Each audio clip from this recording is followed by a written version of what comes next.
Hey everybody, quick video about Nordic countries. So Bernie Sanders, when he was running on the premise that America could and should revert to the systems that we see in modern-day Nordic countries like Norway, Denmark, Sweden. And this is problematic for a couple of reasons. I can't believe that it's mind-boggling to me. Essentially, there's a couple of reasons. They claim that those countries are democratically socialist, or those countries are socialist countries.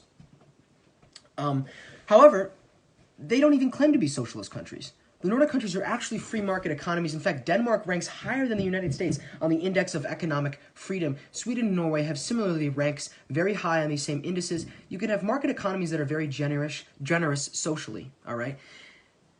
They're a perfect example of this. They're free market economies just like us, except they're very generous socially. And here's why. They're not socialist countries, and here's why we can't and shouldn't model after them. There's three major reasons here. They have an external defense. They do not pay for their military or defense.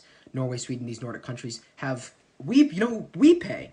NAFTA and the World Trade, and the World Defense Organizations pay for their defense. They do not have to spend money on their defense. They have a very small population size, the size of a large American city. All right, so an extraordinarily small population size to take care of, right? And they have a homogeneity and much less crime. They also have extraordinarily high taxes. So they are taxing the small population extraordinarily to be able to afford. They don't have to pay any on military. They don't have to spend anything on military. They have much less crime, which damages the economy. So they are able to spend enormously on social institutions and generous social uplifting institutions that bring people out of poverty. That's why you see the happiness scale. Like when people look up, oh, why is the country so happy? This is the reason the country's so happy, because nobody's in crime and nobody's doing poorly. All right, they're not doing poorly, all right, because we take care of them. They're not doing poorly because there's hardly anybody living there. They're not doing poorly because there's no crime. No one's committing crime. And guess what? Nearly everybody in those countries are white. It's almost completely white. It's homogeneity. There's very little diversity. They have a shared culture. They have a shared identity. They have shared values. And so in turn, they're able to move forward. They're able to move, and they're perfectly happy sitting in that system. They're perfectly happy sitting in that system. America can't go to that system. All right. We have 350 million people plus living in this country. All right. Also, we have states. All right, so each state does different things, and we decide, and we give states the power to choose. We give states the power to choose government and freedom. See, that's the extraordinary issue. And do you want a 60% tax rate? No, I don't. I don't want a 60% tax rate. I don't want that. All right, and then you point to universal housing and universal health care. If you enforce universal housing, somebody is infringed because somebody has to build that house. If you enforce universal health care, somebody gets infringed upon because they have to provide that health care.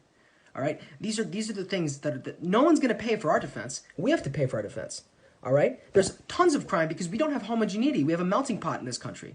All right, socialism won't work here. All right, and that's not even socialism what they're doing in the Nordic countries. So stop pointing to Nordic countries and telling me that we should be acting more like them, and that socialism somehow works. All right, socialism works. Look at the Nordic countries. Socialism works. Bull crap. Doesn't work. You know who it didn't work for? It didn't work for the USSR. It didn't work for China. It didn't work for North Korea. It didn't work for Vietnam. It didn't work for the hundreds of millions of people. Over 100 million people died as a direct result of communism. Look up the collectivization of farms in the USSR. Look up the collectivization of farms and dekulakization, where they killed kulaks by the hundreds of thousands and put them in gulags. Look up these examples of how socialism works as a practice. All right? You might think that socialism is great. You might think that socialism is perfect. You might think that socialism is the best situation, but guess what? It can't work because human nature is not infinitely malleable. It doesn't change. It doesn't change. It stays the same. All right? Humans are naturally greedy. Humans naturally are competing with other humans for interests. Okay, it's not going to work like that. It never has and it never will. That's why socialism didn't work for those countries. It doesn't even work for these countries because they're not socialist, and it won't work for us. What you want is free market capitalism. GDP rose 15,000% in every single country as a result of free market capitalism. That's what you want. All right? Capitalism is by nature, all right, promotes innovation. It promotes freedom. It promotes equality. All right? Work hard. Work hard and bust your butt. That's what you got to do. That's what you got to do. All right? Good video. So no more crap about those Nordic countries and how we have to revert to their society. I don't want to hear any of that bogus nonsense again. All right. I'll see you guys later.